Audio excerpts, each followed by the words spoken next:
This video is sponsored by Deep Cut Studios. For a wide range of fantastic gaming resources such as battle mats, dice trays and pre-painted bases, check out the description below.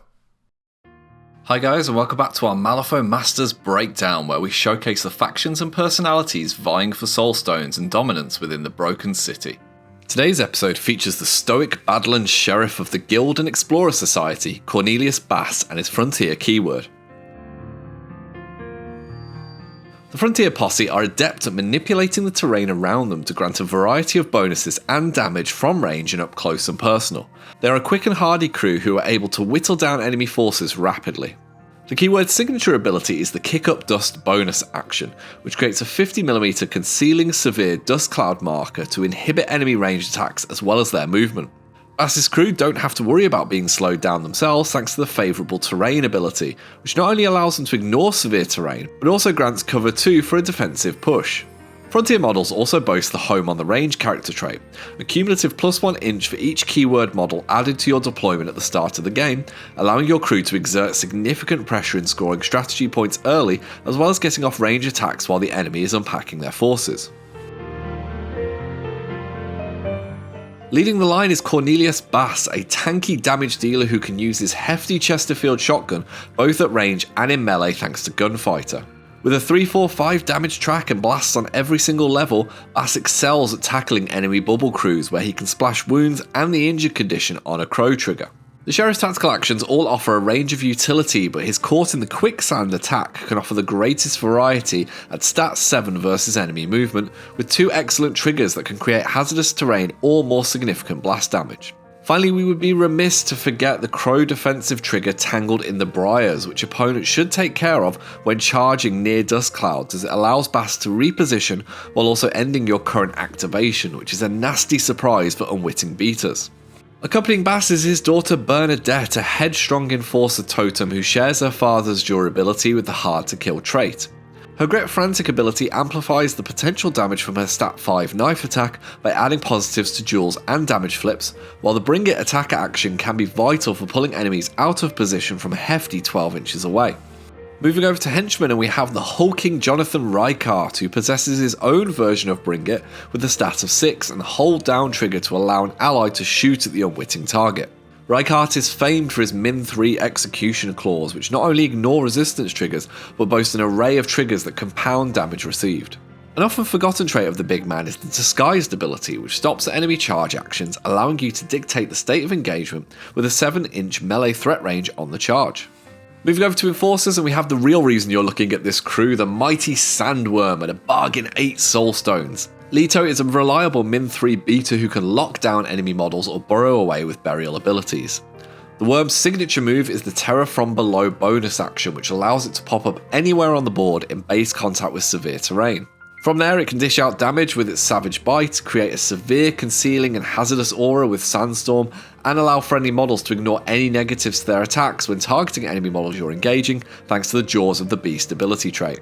Well, speaking of shooting into combat, the next Enforcer is the shared Chimera Sniper Paul Crockett, who ignores friendly fire thanks to his Expert Shot ability. This pairs excellently with his 14-inch range-long carbine, which can trigger a friendly melee attack either through the coordinated attack trigger or his Scent of Blood ability if the ally is a beast. Next up, we have the minion options, starting with the excellent 7 Soulstone Rough Riders, who can move 6 with 7 wounds, along with the ever-useful Ride Me bonus action to reposition allies. The Riders excel at range shooting thanks to their inbuilt positive repeating rifle, which can make min-3 damage through its crit strike trigger. Finally, the Wastrel keyword can also be found thanks to the handy Looted Supplies ability for some card draw when you're near scrap or corpse markers. For the same price, you might instead consider the Guild Ostringer, who brings a trained raptor to combat thanks to the Skybound ally upgrade at deployment. This allows the Ostringer to access a hefty ranged attack bonus action, as well as the ability to reduce damage to 0 in exchange for the upgrade itself. If the Ostringer does die with the upgrade still attached, he'll be replaced by a vengeful bird who, while insignificant, can offer some threat with a 7-inch move, as well as the ability to summon more friends while near corpse markers thanks to the Circle Overhead tactical action. Back to human minions, and we have the 6 Soulstone Pathfinders, who again possess deadly long carbine attack actions, as well as being able to move allies with the Follow My Path bonus action, which can also be taken during the start phase thanks to the Trailblazer trait. The Pathfinder's signature act though is the ability to summon and command clockwork traps, insignificant minions who are able to lock down enemy models through the staggering condition on their trapping jaws and forcing control hand discards to disengage thanks to the hunting partner trait. Finally, we have the 5 Soulstone Frontiersmen, a ubiquitous jack of all trades who have solid damage tracks and triggers on both their ranged and melee attack actions. Perhaps most noteworthy is the Deputy ability, which allows the Frontiersman to pitch a card when a friendly keyword model is damaged within 6 inches for a clockwork revolver shot at the perpetrator with a positive flip added in for good measure. The Frontier keyword excels at one-on-one matchups where solid attack stats and excellent damage tracks can make mincemeat out of anyone who doesn't have substantial defences. The ability to apply pressure on strategy markers early thanks to the advanced deployment of Home on the Range can often dictate the flow of the game, as can putting down scheme markers for later turns. In either Guild or Explorers, Basse and pals have access to a range of beefy upgrades which can make them a formidable challenge to take down. This, coupled with their natural defences thanks to the dust cloud markers each turn, can force enemies to waste actions focusing in order to get hits through. Finally, the range of repositioning for allies and enemies alike mimics the shifting sands that this crew calls home, meaning enemies will often have to find that their positioning has been ruined by the time victory points are scored at the end of each turn. However, if you do happen to find yourself on the wrong side of the Sheriff's Law, then fear not, there are measures you can take to avoid being taken in. First and foremost is through the stunned and staggered conditions, which can effectively turn off 50% of each of the Frontier model's cards. Large blocking terrain can also cause problems with the shooting sight lines of the lawmen, as can simply charging in and tying them up in combat. Finally, outside of their henchmen, the Frontier keyword has below average willpower stats, which is certainly something that should be taken into account when hiring to counter them. Finally, if you're looking to give Basse a run out, then consider the following example list, which allows you to threaten with a range of melee and shooting options while maintaining some strong speed and versatility. Once you've mastered these models, then consider swapping the Pathfinder for an Austringer, or bringing in the excellent Pearl Musgrave from the title box for some added healing and firepower. So that brings us to the end of this Malifaux Master breakdown. We hope it's been useful in giving you a snapshot of the crew and its mechanics.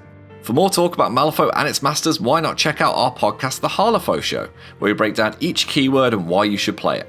Alternatively, we have a wealth of beginner-friendly battle reports here on the channel that guide players through every flip and decision.